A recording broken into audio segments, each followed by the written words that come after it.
Friends, ಎಲ್ಲರೂ ಹೇಗಿದ್ದೀರಾ? ಚೆನ್ನಾಗಿದ್ದೀರಾ ಅಂದ್ಕೊಳ್ತೀನಿ. ನನ್ನ ನಿನ್ನೆ ವಿಡಿಯೋದಲ್ಲಿ ಎಲ್ಲರೂ ನೋಡ್ದಂಗೆ ನಾನು ಹೇಳಿದ್ದೆ ನಮ್ಮ ತಂದೆ ಊರಲ್ಲಿ ದೇವ್ರ ಪ್ರತಿಷ್ಠಾಪನೆ ಇತ್ತು ಅಂತ. ಅದರದ್ದು ನೆಕ್ಸ್ಟ್ ಕಂಟಿನ್ಯೂಷನ್ ವಿಡಿಯೋ ಇದು.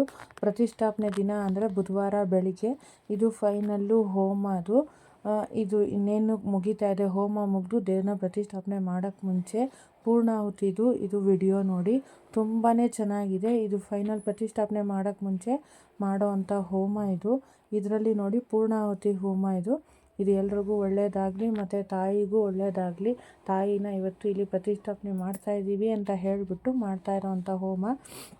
ಇದರ ನೆಕ್ಸ್ಟು ತಾಯಿಗೆ ಅಭಿಷೇಕ ಮಾಡ್ತಾರೆ.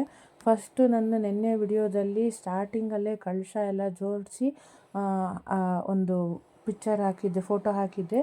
ಆ ಕಳಶದ ನೀರಿಂದ ಸ್ಟಾರ್ಟಿಂಗು ಎಲ್ಲ ಅದನ್ನು ನಮ್ಮ ಮನೆಯವರೆಲ್ಲನೂ ಅದನ್ನು ಎತ್ಕೊಂಡು ದೇವಸ್ಥಾನ ಸುತ್ತ ಒಂದು ಸುತ್ತು ಬಂದು ಅದಾದಮೇಲೆ ತಾಯಿಗೆ ಅಭಿಷೇಕ ಸ್ಟಾರ್ಟ್ ಆಗುತ್ತೆ.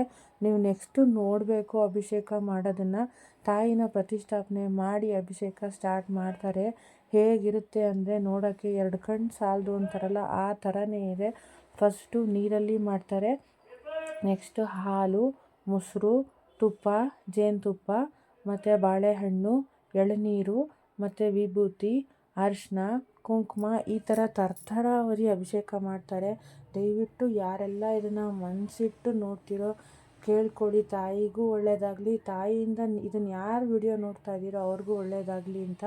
ಇಲ್ಲಿ ಹಿಂದೆ ಈ ವಿಡಿಯೋ ಮಾಡಿದ್ದೀನಲ್ಲ, ನಾನು ನಿಮಗೆ ಎಕ್ಸ್ಪ್ಲೇನ್ ಮಾಡ್ತಾಯಿದ್ದೀನಿ. ಇದರಲ್ಲಿ ಬರೀ ನಾದಸ್ವರ ಮಂತ್ರಗಳೇ ಇದೆ. ಅದನ್ನೆಲ್ಲ ಆಲ್ಮೋಸ್ಟ್ ಆಲ್ ವಿಡಿಯೋಸ್ ಅಪ್ಲೋಡ್ ಮಾಡೋಕ್ಕಾಗೋದಿಲ್ಲ ಆ ಥರ ಅಂಥೇಳಿ ಅದರದ್ದು ವಾಲ್ಯೂಮ್ ತೆಗೆದು ನಾನು ನನ್ನ ವಾಯ್ಸ್ನ ಕೊಡ್ತಾಯಿದ್ದೀನಿ. ತುಂಬಾ ಚೆನ್ನಾಗಿದೆ ಅಂತ ಹೇಳೋಕ್ಕೆ ಇಷ್ಟಪಡ್ತೀನಿ. 3 ದಿನವೂ ಆ ತಾಯಿ ಸೇವೆ ಮಾಡಿ ತುಂಬಾ ಒಳ್ಳೆಯದಾಗುತ್ತೆ, ಒಳ್ಳೆಯದಾಗಿದೆ ಅಂತಲೂ ಹೇಳ್ಬೋದು. ನೋಡಿ ಹೇಗಿದೆ ನೋಡಿ ಅಭಿಷೇಕ ನೋಡಿ. ಹಾಲು, ಮೊಸರು, ನೀರು, ತುಪ್ಪ, ಜೇನುತುಪ್ಪದಲ್ಲಿ ಅಭಿಷೇಕ ಮಾಡ್ತಾರೆ. ಒಂದೊಂದನ್ನು ನೋಡೋಕ್ಕೆ 2 ಕಣ್ಣು ಸಾಲದು ಅನಿಸುತ್ತೆ. ಎಷ್ಟು ಚೆನ್ನಾಗಿ ಮಾಡ್ತಾರೆ. ಇವರೆಲ್ಲ ನಮ್ಮ ಭಾವಂದರು, ಅಂದರೆ ನನ್ನ ದೊಡ್ಡಪ್ಪನ ಮಕ್ಕಳಿದ್ದಾರೆ. ದೊಡ್ಡಪ್ಪನ ಮಕ್ಕಳು ಮದುವೆ ಆಗಿದೆ. ಅವ್ರ ಗಂಡಂದರು ಇವರೆಲ್ಲರೂ ಹೇಳಿದ್ನಲ್ಲ, ಆಲ್ಮೋಸ್ಟ್ ಎಲ್ಲ ನಮ್ಮ ಮನೆಯವರೇ ಇದ್ದೀವಿ. 70-80 ಜನ ಇದ್ದೀವಿ. ಇದಕ್ಕೆ ಅಂತಲೇ ನಾವು 1 ವೀಕ್ ರಜಾ ಹಾಕ್ತೀವಿ. ವರ್ಷ ಪೂರ್ತಿ ಆ ರಜಾ ಎಲ್ಲ ಹಾಗೆ ಇಟ್ಕೊಳ್ತೀವಿ. ಒಂದಿನ ಡಿಸೈಡ್ ಮಾಡಿಕೊಂಡು ಏಪ್ರಿಲು ಇಲ್ಲ ಮೇ ಅಲ್ಲಿ ಮಧ್ಯದಲ್ಲಿ ರಜಾ ಹಾಕ್ಕೊಂಡು ಎಲ್ಲರೂ ಹೋಗ್ತೀವಿ ಒಟ್ಟಿಗೆ. ಒಂದು ಮನೇಲಿ ಇಲ್ಲ ಅಕ್ಕಪಕ್ಕದ ಮನೆಗಳಲ್ಲಿ ಎಲ್ಲ ಕಡೆನೂ 1 ವೀಕ್ ಅಲ್ಲೇ ಇದ್ದು ಸ್ಟೇ ಮಾಡಿ. ಇದರ ನೆಕ್ಸ್ಟ್ ವಿಡಿಯೋದಲ್ಲಿ ನಾನು ತುಂಬ ಇನ್ನೂ ಚೆನ್ನಾಗಿದೆ, ನಾವು ಹೆಂಗೆ ಎಂಜಾಯ್ ಮಾಡ್ತೀವಿ ಅನ್ನೋ ವಿಡಿಯೋನೂ ಹಾಕ್ತೀನಿ. ಅದು ತುಂಬಾ ಚೆನ್ನಾಗಿದೆ. ಯಾರಿಗೆಲ್ಲ ಇಷ್ಟ ಆಗುತ್ತೋ, ಯಾರೆಲ್ಲ ನನ್ನ ಚಾನಲ್ ನೋಡ್ತಾ ಇದ್ದೀರೋ ಸಬ್ಸ್ಕ್ರೈಬ್ ಮಾಡ್ಕೊಂಡು ನೋಡಿ. ಈ ತಾಯಿನ ನೋಡೋರಿಗೆ ಒಳ್ಳೆಯದಾಗಲಿ ಅಂತಲೂ ಕೇಳ್ಕೊಳ್ತೀನಿ. ಯಾರೆಲ್ಲ ಮನೇಲೇ ಕೂತ್ಕೊಂಡು ಯಾವುದೇ ರೀತಿ ಕಷ್ಟಪಡ್ತಾ ಇದ್ದೀರೋ, ಕಷ್ಟದಲ್ಲಿದ್ದೀರೋ ಅವರೆಲ್ರಿಗೂ ಒಳ್ಳೆಯದಾಗಲಿ. ಈ ತಾಯಿಯಿಂದ ನಿಮ್ಮ ಜೀವನದಲ್ಲಿ ಏನಾದ್ರು ಒಂದು ಒಳ್ಳೆಯದಾಗಲಿ ಅಂತ ಕೇಳ್ಕೊಳ್ತೀನಿ. ನೋಡಿ ಕುಂಕುಮದ್ದು ಅಭಿಷೇಕ ಮಾಡ್ತಾಯಿದ್ದಾರೆ. ಇದು ನೆಕ್ಸ್ಟು ಅರಿಶಿನ ಮಾಡ್ತಾರೆ ನೋಡಿ.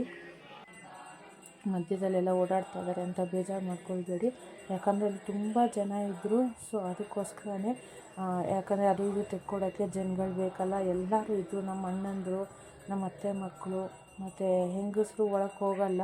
ಸೊ ಅದ್ರ ಬದಲಿಗೆ ಎಲ್ಲ ನಮ್ಮ ಅಣ್ಣಂದರು, ನಮ್ಮ ಭಾವ ಎಲ್ಲರೂ ಇದರಲ್ಲಿ ಒಂದೊಂದು ಅಭಿಷೇಕ. ಮತ್ತು ಕಾಯಿನ, ಚಿನ್ನ, ಹೂವು ಎಲ್ಲ ಥರದ ಅಭಿಷೇಕ, ಇಂಥದ್ದಿಲ್ಲ ಅನ್ನೋಂಗಿಲ್ಲ. ಆ ಥರ ಎಲ್ಲ ರೀತಿಯ ಅಭಿಷೇಕನೂ ಇದೆ. ಈ ವಿಡಿಯೋ ಕೊನೆಯಲ್ಲಿ ನೀವು ನೋಡ್ಬೋದು. ಎಲ್ಲ ರೀತಿಯ ಅಭಿಷೇಕನೂ ಮಾಡಿರೋದನ್ನು ಕೊನೆಯಲ್ಲಿ ಒಂದು ಫುಲ್ಲು ಬರುತ್ತೆ. ಹಾಲು, ಮೊಸರು, ತುಪ್ಪ, ಜೇನುತುಪ್ಪದಲ್ಲೂ ಅರಿಶಿನ, ಕುಂಕುಮ, ಹೂವು, ಕಾಯಿನು, ಚಿನ್ನದ್ದು ಎಲ್ಲದರಲ್ಲೂ ಮಾಡಿರೋದು, ಅದೆಲ್ಲ ಸೇರಿ ಒಂದು ವಿಡಿಯೋ ಬರುತ್ತೆ. ಇವಾಗ ಬರುತ್ತೆ ನೋಡಿ. ತುಂಬಾ ಚೆನ್ನಾಗಿದೆ. ಇದಕ್ಕೆ ನಾದಸ್ವರ ಹಾಕಿ ರೆಡಿ ಮಾಡಿದೆ. ಬಟ್ ಅದನ್ನು ಅಂದರೆ ಅದನ್ನು ಇದು ಅಪ್ಲೋಡ್ ಮಾಡೋಕ್ಕಾಗಲ್ಲ ಯೂಟ್ಯೂಬಲ್ಲಿ ಅಂತ ಹೇಳಿಬಿಟ್ಟು ಅದನ್ನು ಹಾಕಿಲ್ಲ ಅಷ್ಟೇ. ತುಂಬಾ ಚೆನ್ನಾಗಿದೆ. ನಾದಸ್ವರದಲ್ಲಿ ಕೇಳಬೇಕು, ದೇವ್ರನ್ನ ಹೋಗಿ ನೋಡ್ಕೊಂಬರೋಣಪ್ಪ ಅನ್ನೋಷ್ಟು ಚೆನ್ನಾಗಿದೆ. ಮತ್ತು ಇದ್ರ ಕೊನೆಯಲ್ಲಿ ಬರುತ್ತೆ ತಾಯಿಗೆ ಹೇಗೆ ಅಲಂಕಾರ ಮಾಡಿದ್ದಾರೆ ಅನ್ನೋದಕ್ಕೆ. ನಾವು ಬೆಂಗಳೂರಲ್ಲಿ ಗಂಗಮ್ಮ, ಕರುಮಾರಮ್ಮ ಮತ್ತು ನಮ್ಮ ಮಾರಮ್ಮ, ಬೆಂಗಳೂರು ಮಾರಮ್ಮನ ನೋಡಿರ್ತೀವಲ್ಲ, ಅದೇ ಥರ ನೋಡಿ. ಈಗ ಅಲಂಕಾರ ಆದಮೇಲೆ ಈಗ ಬಾಗಿಲು ತೆಗಿತಾರೆ. ಹೇಗಿದ್ದಾಳೆ ತಾಯಿ ಅನ್ನೋದಕ್ಕೆ ಇದೇ ಸಾಕ್ಷಿ. ನಾವು ಇದನ್ನು ಪ್ರತಿಷ್ಠಾಪನೆ ಮಾಡುವಾಗ ಇಷ್ಟು ಚೆನ್ನಾಗಿರುತ್ತೆ ಅನ್ನೋದು ನಿಜವಾಗ್ಲೂ ಕಲ್ಪನೆಯೇ ಇಲ್ಲ. ನಾನು ಬರೀ ಬೆಂಗಳೂರಲ್ಲಿ ಮಾತ್ರ ನೋಡಿದ್ದೆ ಈ ಥರ. ಇದೇ ನಮ್ಮ ಹಳ್ಳಿಲೂ ಈ ಥರ ಅಲಂಕಾರ ಮಾಡಿ ನಮ್ಮ ತಾಯಿ ನೋಡ್ಬೋದು ಅಂತ ಖಂಡಿತ ಗೊತ್ತಿರಲಿಲ್ಲ. ನನ್ನ ತಂದೆ ದಿನ ಇದನ್ನು ಪೂಜೆ ಮಾಡ್ತಾರೆ. ಅವ್ರು ಅಲ್ಲೇ ಇರೋದು, ಅಲ್ಲೇ ಇದ್ಕೊಂಡು ದೇವ್ರ ಪೂಜೆ ಮಾಡ್ಕೊಂಡಿರ್ತಾರೆ. ಅವರು 15 ಡೇಸ್ ಒನ್ಸ್ ಬಂದು ಬೆಂಗಳೂರಿಗೆ ಬಂದು ಹೋಗ್ತಾರೆ ಅವ್ರಿಗೆ ಬೇಕಾದಾಗ. ಇದಾದಮೇಲೆ ಇವಾಗ ಮತ್ತೆ ಇನ್ನೂ ಒಂದು 45 ದಿನ ಆದಮೇಲೆ ಹೋಮ ಎಲ್ಲ ಮಾಡಬೇಕು. ನೋಡಿ ತಾಯಿ ಫೋಟೋ ಬರುತ್ತೆ ನೋಡಿ ಹೇಗಿದೆ. ಇದಕ್ಕೊಂದು ಐಗಿರಿ ನಂದಿನಿ ಸಾಂಗ್ ಹಾಕಿ ಅಪ್ಲೋಡ್ ಮಾಡೋಣ ಅಂದರೆ ಯೂಟ್ಯೂಬಲ್ಲಿ ಅವೆಲ್ಲ ಮಾಡೋಂಗಿಲ್ಲ. ಸೊ ಅದಕ್ಕೋಸ್ಕರ ನಾನು ವಾಯ್ಸ್ ಕೊಟ್ಟೆ ಮಾಡ್ತಾಯಿದ್ದೀನಿ. ದಯವಿಟ್ಟು ಯಾರೂ ತಪ್ಪು ತಿಳ್ಕೊಳ್ಬೇಡಿ. ತುಂಬಾ ಚೆನ್ನಾಗಿದೆ. ಇದಿರೋದು ಹೊಳೆ ನರಸೀಪುರದಿಂದ ಕೆರಳಾಪುರ ಅಂತ ಇದೆ. ಕೆರಳಾಪುರದಿಂದ ಹೆಗ್ಸೂರು ಅಂತ ಒಂದು ಚಿಕ್ಕ ಊರು. ಅದರೊಳಗಡೆ ಮುತ್ತಿನಮ್ಮ ದೇವಿಯ ದೇವಸ್ಥಾನ. ಯಾರಿಗಾರು ಇಷ್ಟ ಆದರೆ ದಯವಿಟ್ಟು ಸಬ್ಸ್ಕ್ರೈಬ್ ಮಾಡ್ಕೊಂಡು ನೋಡಿ. ನಿಮ್ಮ ಫ್ಯಾಮಿಲಿ ಫ್ರೆಂಡ್ಸ್ಗೆಲ್ಲ ಶೇರ್ ಮಾಡಿ. ನಿಮಗೆ ಏನಾದರೂ ಕಷ್ಟಗಳಿದ್ದರೆ ಈ ತಾಯಿನ ಬೇಡ್ಕೊಳ್ಳಿ. ಅದ್ರ ಮೂಲಕ ನಿಮ್ಮ ಕಷ್ಟ ಎಲ್ಲ ಪರಿಹಾರ ಆಗಲಿ ಅಂತ ನಾನು ಕೇಳ್ಕೊಳ್ತೀನಿ. ಬೇಕಾದವರು ನನಗೆ ಕಮೆಂಟ್ ಮೂಲಕ ತಿಳಿಸಿದ್ರೆ ತಾಯಿ ಫೋಟೋನು ಕಳಿಸ್ಕೊಡ್ತೀನಿ. ಇಷ್ಟ ಆದವರು ಲೈಕ್ ಮಾಡಿ, ಶೇರ್ ಮಾಡಿ, ಕಮೆಂಟ್ ಮಾಡಿ. ನೋಡಿ ತಾಯಿನ ಹೇಗಿದ್ದಾಳೆ ಅಂತ ನೋಡಿ. ಎದ್ದು ಬರ್ತಾ ಇದ್ದಾಳೆ ನಮ್ಮ ಮನೆಗೆ ಅನ್ನೋ ಥರ ಇದೆ. ಇದ್ರ ನೆಕ್ಸ್ಟ್ ಡೇ ಮತ್ತೆ ಶುಕ್ರವಾರ ಹೆಣ್ಮಕ್ಳಿಗೆ ಕಾಲು ತೊಳೆದು ಪೂಜೆ ಮಾಡಿರೋದು ಒಂದು ವಿಡಿಯೋ ಇದೆ. ಅದನ್ನು ಅಪ್ಲೋಡ್ ಮಾಡ್ತೀನಿ ನೆಕ್ಸ್ಟು. ತುಂಬಾ ಒಳ್ಳೊಳ್ಳೆ ಫಂಕ್ಷನ್ಸ್ ಮಾಡಿದ್ದೀವಿ. ಇಷ್ಟ ಆದವರು ಲೈಕ್ ಮಾಡಿ, ಶೇರ್ ಮಾಡಿ, ಕಮೆಂಟ್ ಮಾಡಿ. Thank you friends.